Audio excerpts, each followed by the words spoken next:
شروع اللہ کا نام لے کر جو بڑا مہربان نہایت رحم والا ہے۔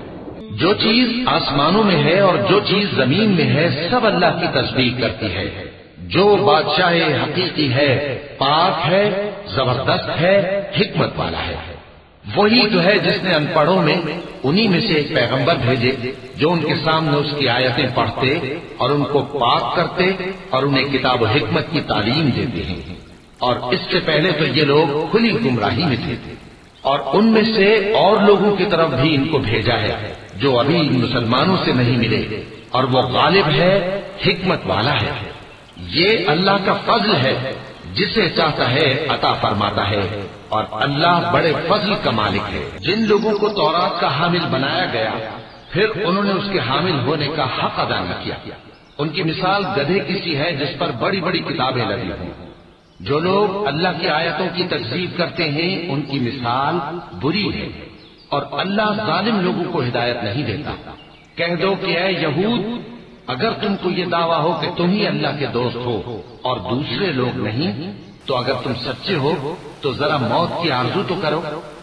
اور یہ لوگ ان اعمال کے سبب جو یہ کر چکے ہیں ہرگز اس کی آرزو نہیں کریں گے، اور اللہ ظالموں سے خوب واقف ہے۔ کہہ دو کہ موت جس سے تم بھاگتے ہو وہ تو تمہارے سامنے آ کر رہے گی، پھر تم پوشیدہ اور ظاہر کے جاننے والے مالک کی طرف لوٹائے جاؤ گے، پھر جو کچھ تم کرتے رہے ہو وہ سب تمہیں بتائے گا۔ مومنو، جب جمعے کے دن نماز کے لیے اذان دی جائے تو اللہ کے ذکر کی طرف لپکو اور خرید و فروخت ترک کر دو، اگر سمجھو تو یہ تمہارے حق میں بہتر ہے۔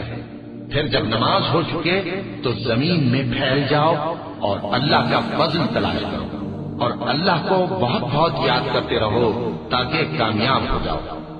اور جب ان لوگوں نے سودا بکتا یا تماشا ہوتا دیکھا تو ادھر بھاگ لیے، اور اے نبی صلی اللہ علیہ وآلہ وسلم تمہیں خطبے میں کھڑا چھوڑ گئے۔ کہہ دو کہ جو چیز اللہ کے ہاں ہے وہ تماشے اور سودے سے کہیں بہتر ہے، اور اللہ سب سے بہتر رزق دینے والا ہے۔